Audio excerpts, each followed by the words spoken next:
Welcome to a brand new edition of Local Focus. Glad to have you back with us. A little break during the state tournament, but we are back. Very excited to welcome in a four-time state champion, Volcano Vista's Hudson Brown. Huddy, million things to get to. Thank you for coming, first of all. Thank you for having me. Have you kind of got to think about the 4 years that just ended a little bit since the tournament? Yeah, I've had a lot of time to reflect, just going through all of this with my pops and my brother. It's just been a blessing. Since I was young, always wanted to do this, so just being able to really soak it all in after that last one was extra special. When did it just kind of hit? Whoa, that just happened. We rattled off four, this dynasty thing. When did that all kind of hit? Probably when Houston ran up and just grabbed me. After the state game and watching the clock tick down, I'm like, dang, really about to do it. But I'm still in that competitive mindset, don't let these guys get another open look. And then all of a sudden, clock hits 0 and my brother ends up grabbing me. I'm like, dang, we really ended up getting the four-peat. And then historically, it kind of puts your group in uncharted waters, right? Has that hit yet, or is that something that kind of will be left to history, you think? Yeah, that hasn't hit as much. It was more special just the guys we were able to do it with, especially getting some of our new younger guys a ring was just the most special for me. But understanding that I played with Ryan and Kenyon since we were little and just being able to really just create history with them has been extra special for sure.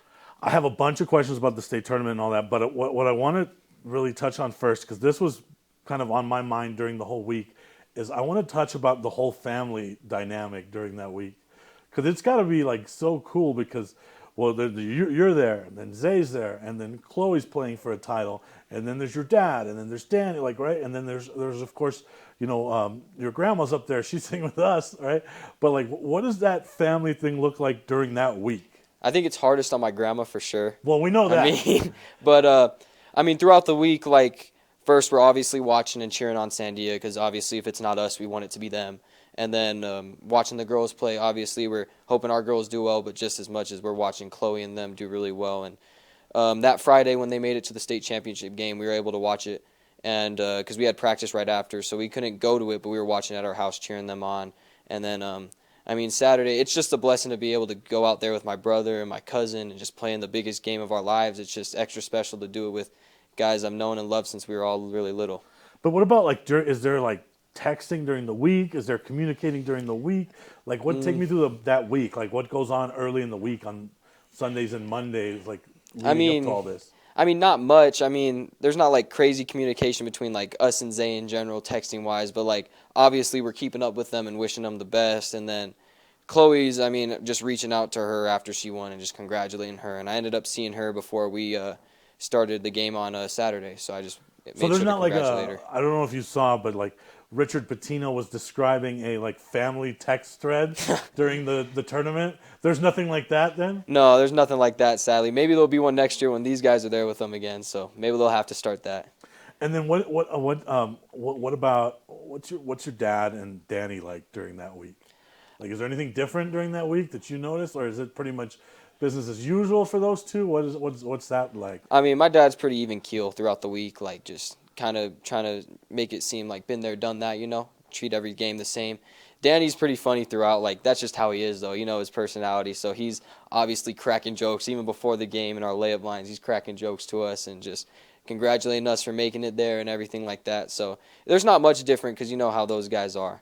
So. And I think I saw Kenyon mention post game. I don't know if it was with me or at the podium up there upstairs, but you guys kind of got a feeling this year that everyone was kind of rooting against you guys. Is that something you guys kind of took that as a chip on your shoulder that game? When did that come about? Because he mentioned it. I don't remember when it was, but he's like, yeah, we know everyone was rooting for the other guys. When did that kind of come about? I think it was just kind of set in stone before the year started. let's be real with ourselves. Like, it's the same thing with, like, the Patriots, the Chiefs, like, the Warriors. Like, people want to see something new. And, like, obviously, I mean, you're going to be rooting for the underdogs in this situation. And so we knew that coming in, that people want us to kind of fall off and not be able to achieve that four-peat and just have the underdogs win. And so that was our mindset throughout, just nothing easy and everything, try to just prove everybody wrong. And I mean, was that hard for you guys to kind of take on that kind of mentality? Because I just, it doesn't fit, right? Like that underdog mentality. So, I mean, what was that? I mean, it was just it just brought us closer, I would say. Like, just the bond in the locker room just had to be tighter. Knowing that outside the locker room, everybody wanted us to, like, fail and not reach that pinnacle what we were trying to reach. And so it just really brought us together and made us a brotherhood that we are today.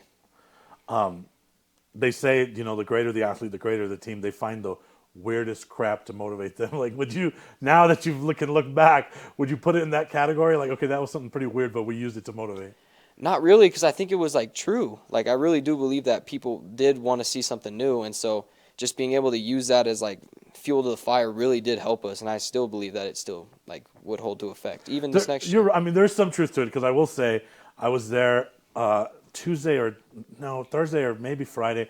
We were upstairs, and I was sitting with Danny, and the number of coaches that walked up to Danny and just said, "Hey, good luck. I'm so tired of watching your brother win." It was one after the other after the other. So there was definitely some of that there for sure. But taking all that noise away, like, those are the best two teams in the state that played, right? Yeah, I mean, I would believe so. I mean, we knew coming into it, like, I mean, Cleveland gave us some trouble guarding Remy, and then, like, obviously Hobbs up in the South, where they had a really good year, Roswell. So we knew coming in, like, there were some good teams around us, but ultimately, like, we knew San Diego was going to end up meeting us there just because of how they run their system and just how many good players they have over in that program. You played them a bunch, your career. Would you say that was their best shot out of all the games you played them? That out of all the games in my career, I mean, I don't know if it was that one or the one at Volcano, because the one at Volcano this year, when we were down 10 or 12 at half, just because it was 18, Huddy. It was 18 at half? I think. Oh, my gosh. It was a lot. Yeah, well, however much we were down, it was like, I think that was the chance they had. I mean, the state championship, obviously, they gave us a really good fight, too. But, like, just in that halftime, though, I mean, we really did come together and screaming had to happen just so we made sure that we fixed everything and made some adjustments, ended up pulling it out. But I think that was definitely their best chance. This was the one game out of all those matchups where they had the ball last with a chance to just knife you in the heart, though, right? So talk about that, like, just that situation, and then what were your thoughts when that ball was in the air? So, yeah, a lot of people have been asking me about this. So, I mean, watching them end up stealing the ball, coming down, I'm watching it, Gad's coming at me, and obviously we're not going to give up a layup with it being tied. So I'm stunting at Gab. He ends up swinging it to Zay, and obviously out of everybody, you don't want Zay taking that last shot. But I end up closing out, and it was really reminiscent of the Oregon Mountain game when we were up 2, and the dude shoots a 3 to end up trying to win it and ends up missing it kind of far. And so Zay takes the shot, and as I'm watching it, I knew once it got kind of past my head, I can kind of see the trajectory, and I was like, okay, he missed it, just because I could see it kind of drifting right. So I knew, but everybody else was saying, oh, we thought it was going in. Everybody thought it was going in. So you had a good look. Mm-hmm. You're defensively, you were willing it to miss. Hopefully, man. I mean, God, it was just, out of everybody, you don't want Zay taking that shot because you know he's got no fear and he's able to knock that down almost all the time. So I'm watching and I was just thankful, like, it was a little off right. All right, take our first break. Come right back with Huddy after this. We would like to thank the following sponsors for making this broadcast possible. The Yeller Sub, located on 7200 Montgomery Boulevard, serves breakfast all day long along with classic hot and cold subs. Don't forget about our shakes, malts and floats made with your favorite Bluebell ice cream. 45 years and still going strong. Come on down to the Yeller Sub, official sandwich of ProView Networks. Hi, my name is Ruben, and I'm with the New Mexico Educational Assistance Foundation. We are proud sponsors of high school and college sports. either college or trade, we can help you find the funding you need. Go to nmfafsa.org. That's nmfafsa.org.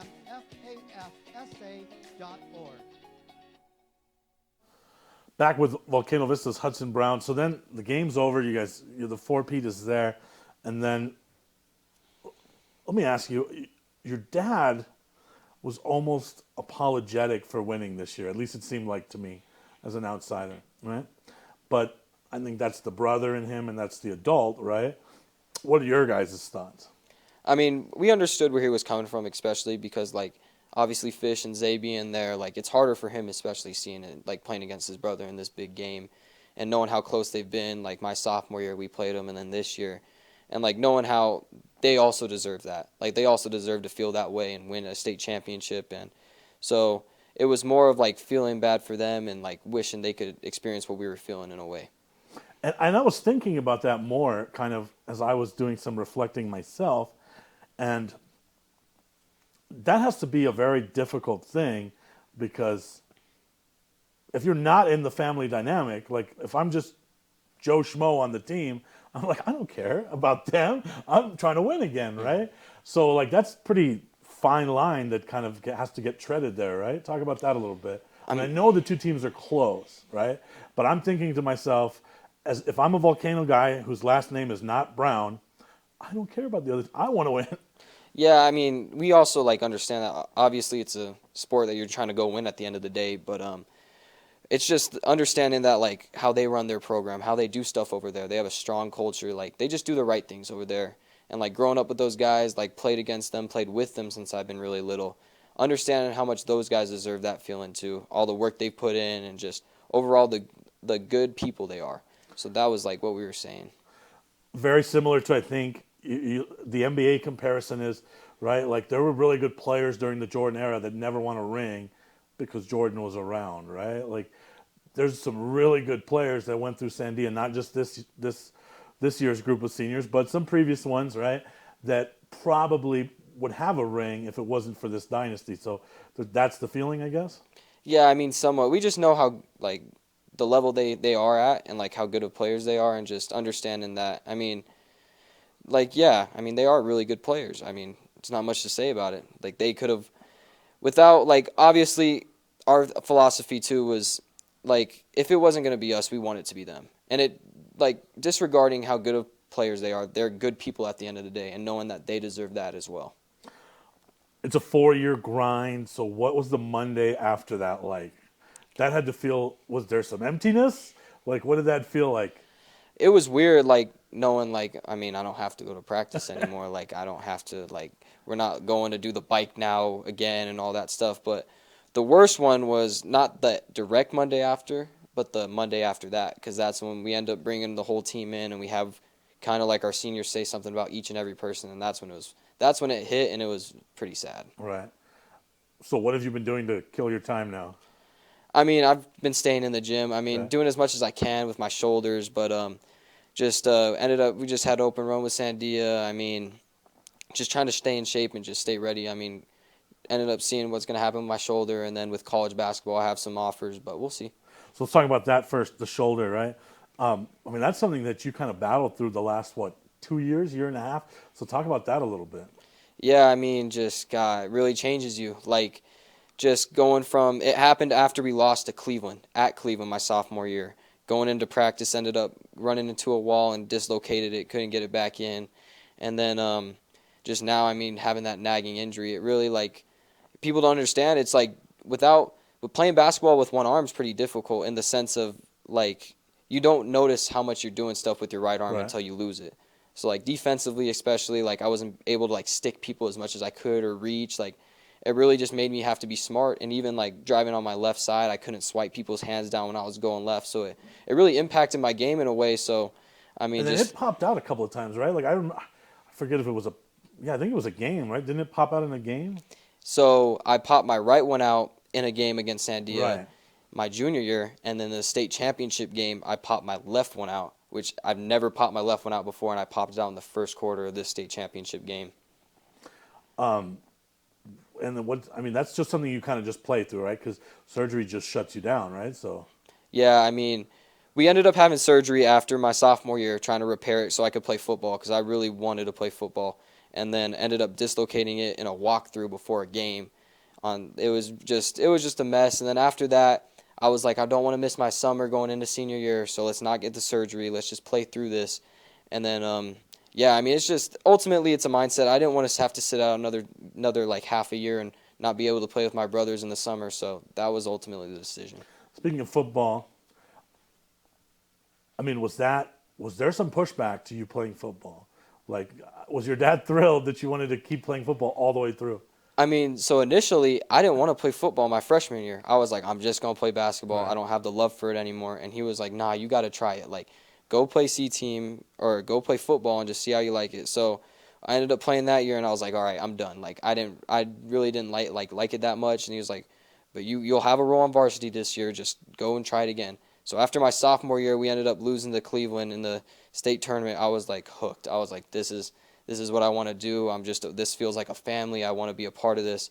And then not knowing my shoulder was coming up and all of that, I was like that took me out of it. But at the same time, it also pushed me forward to trying to get back into it. Like just the people reaching out to me and just, hey, we still need you. Like I know you're going through this stuff, but like hopefully you can still end up going. So I really was making an effort to get back for football. I tried to get back the first game, but I couldn't. Ended up pushing my recovery time a couple weeks later, and then ultimately it just wasn't meant to be. Now, if you remember, you and Kenyon were supposed to play a joke on your dad that I heard a rumor it never happened. Do you remember what you guys were supposed to do? We were supposed to tell him that Kenyon was going to go out and play football. Right, and you were supposed to record his reaction. I think he wouldn't have Why believed did that us never anyway. happen? Why did you guys chicken out? That's what I want to know. You guys you made a promise. The problem was Kenyon used to play football and didn't like it. So and he already knew that, so he probably wouldn't have believed it, and then we just ultimately forgot about it too. See, I would have liked to have seen that. You talked about? I mean, we talked about kind of the championships, all four. Is there one that sticks out? So I was talking to Houston, my dad, about this the other day. Like I kind of split it into two sections. So my freshman and sophomore year, those championships were kind of like proving. Like obviously freshman year, that was our first one since 2017. So it was like just a great atmosphere. Everybody's excited to get that one. But then my sophomore year, we lost all those like great seniors. So we still had to prove like, hey, we're still a team that can compete and go win another one. And then I split them into sections because that's when Hughes was able to join the program. And just winning two with him just made those two extra special. So I don't really have a favorite, but just I kind of split them up into the proving ones, and then the ones where I was able to win with Hughes was just made it even better. And I know this is a very outdated reference, but when did you guys kind of start to feel like that, it's almost like a 1970s John Wooden's UCLA teams? Like, when did you guys start to feel like, okay, we're the team, we're untouchable? Like, when did that start? I mean, I don't know if we ever felt that way. Well, okay, but everyone else did, right? Like, I mean, so you have to hear. Okay, let's pivot then. When did you start to hear that outside noise? When people are starting to say like, hey, it's theirs to lose every year, pretty much. I think after the second one, because they knew Kenyon was coming back, and then, I mean, I was a contributor, of course, but I think just ultimately knowing that Kenyon's got 2 more years with us, and just like scouting out and seeing how everybody was pretty young the following years, and how like me and Yen already had experience in a state championship game. I think that's when people were like, okay, these guys could be pretty special if they keep winning these next 2. And how do you try to block out that noise? Because I mean, now that you're past it, you heard that noise, obviously, right? It's hard but how do you push that aside and just go to work? I mean, we just never really gave it too much energy. Like, it just never really got to our heads. Obviously, we heard of it, like, it's yours to lose, like, you guys are the best team in the state, like, but it just never really got to us. We're going to do the same thing we've been doing to get here. Same thing we've been doing since freshman year. Continue to grind, continue to not overlook anybody, and just take it a game at a time. The other side of that, though, did you guys ever use that as a intimidation tactic, too? Because, good teams, they intimidate bad teams.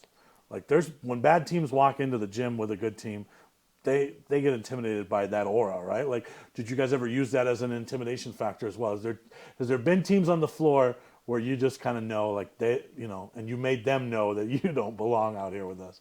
I mean, that was what we were trying to do. Like, every game, that was kind of what we were trying to do, just prove that we were the best team in the state and that people couldn't hang with us.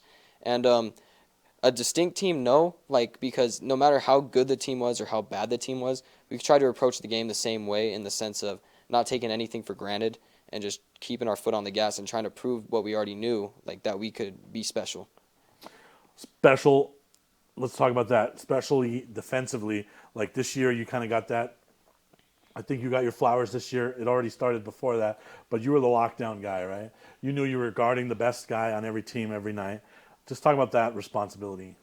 I mean, just trying to help as many ways as I can. I mean, trying to be the point guard while also, like, helping defensively. I mean, it started back when I was a sophomore trying to guard, like, those Sandia guys, Drew and Dalen, having them as my assignments. And just, I think it's a big emphasis that if you can take the best player out the game, I mean, gives you a great chance to go and win it. So just understanding how good Kenyon can be offensively, David, Ryan, like, knowing my role doesn't have to be I'm going to score 20. Right. Like, knowing that if we want to win, I have to do the little things that other people may not be willing to do, which is guard, which is really control the tempo and the pace and find open guys.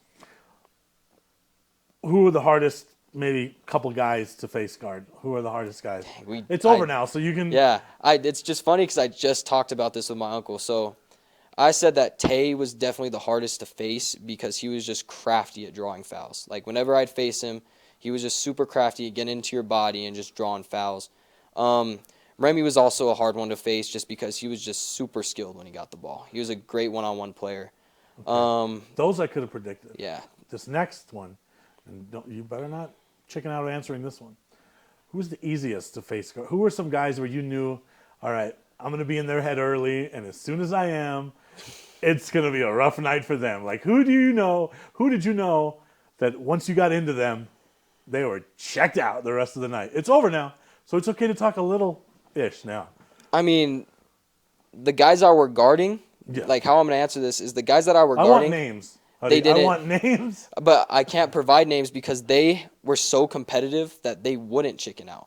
Like, if There has to be a dude that once you got in him, you knew he was checked out.